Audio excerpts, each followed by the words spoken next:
এরকম ছবি, এরকম অভিনব প্রতিবাদের ছবি এর আগে কলকাতা হাইকোর্ট দেখেনি, নিঃসন্দেহে সেটা বলা যায়। আইনজীবীরা একদিকে যেরকম পথে নেমেছিলেন, তারা প্রতিবাদ জানিয়েছিলেন, তাদের গলাতেও একই সুর ছিল, উই ওয়ান্ট জাস্টিস। আজকের মানববন্ধন কলকাতা হাইকোর্টের মধ্যে আমরা যেরকমটা দেখি যে সাধারণত তারা আইনজীবী হিসেবে কাজ করেন, সেই অর্থে প্রতিবাদ মিছিলে সেরকম দেখা যায় না। আইনজীবীকে আমি দেখতে পাচ্ছি। UEM Jaipur is a perfect target for prospective students aspiring for good jobs, good education with future-ready skills. একটু যদি বলেন যে আর কি দরকার, উই ওয়ান্ট জাস্টিস এখন কেন বলছেন? অনেকে তো বলছেন সন্দীপ ঘোষ অ্যারেস্ট হয়ে গেছেন, আজকের মানববন্ধন কেন? উই ওয়ান্ট জাস্টিস এখনও আমাদের পারহ্যাপস হয়নি, যে কারণে আমরা সবাই আবার এসছি। আমরা সত্যিকারের জাস্টিস চাই এবং যতক্ষণ না জাস্টিস হবে এরকমই সবাই দাঁড়াবে।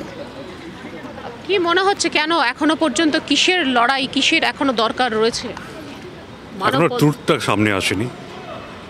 এটাকে ইটস আলটিমেট অ্যান্ড রাইটফুল কনক্লুশনে যাওয়াটা দরকার।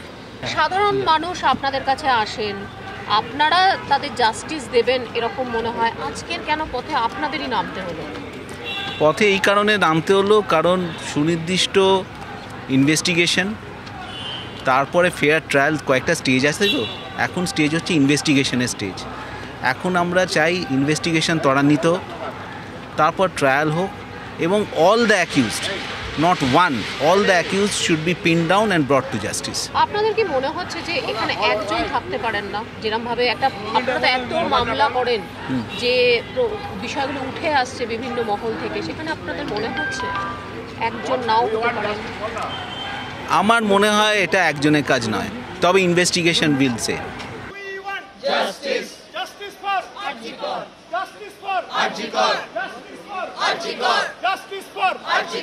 তোমার শহর আমার শহর, তোমার শহর আমার শহর।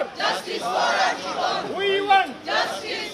I want justice. You want justice. I want justice. We want justice. Justice for Abhaya. Justice for Abhaya. একটা বিশ্বাস তো আমরা হারিয়েছি একটা জায়গায়, সেটা প্রশাসনের কাছে। প্রশাসন হচ্ছে সমস্ত বিষয়টাকেই রক্ষা করার কথা। বিচার তো চাইবে কোর্টের কাছে এসে অনেক পরে, তার আগে যদি সমস্ত কিছু সাক্ষ্য প্রমাণ লোপ করে দেওয়া হয়, বিচার ব্যাপারটাই তো প্রহসন হয়ে দাঁড়ায়।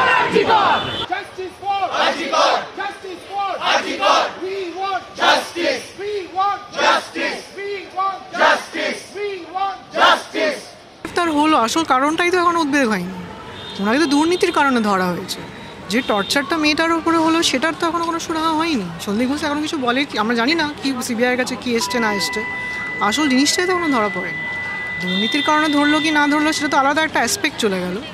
আমরা যেটা চাইছি মেয়েটার উপরে টর্চার হলো সেটার তো এখন কোনো সুরাহা হয়নি।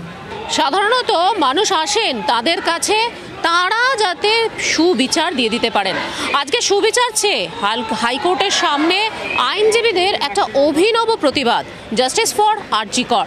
তাদের বক্তব্য, যে রকম তদন্ত চলছে বা সকলে এখনও সামনে আসেনি, এটারই প্রতিবাদ জানাচ্ছেন তারা। দ্রুত আরজি কর যাতে সমাধান হয়, আরজি করের এই গোটা ইস্যু, তার জন্যই অভিনব এই প্রতিবাদে সামিল হলেন আইনজীবীরা।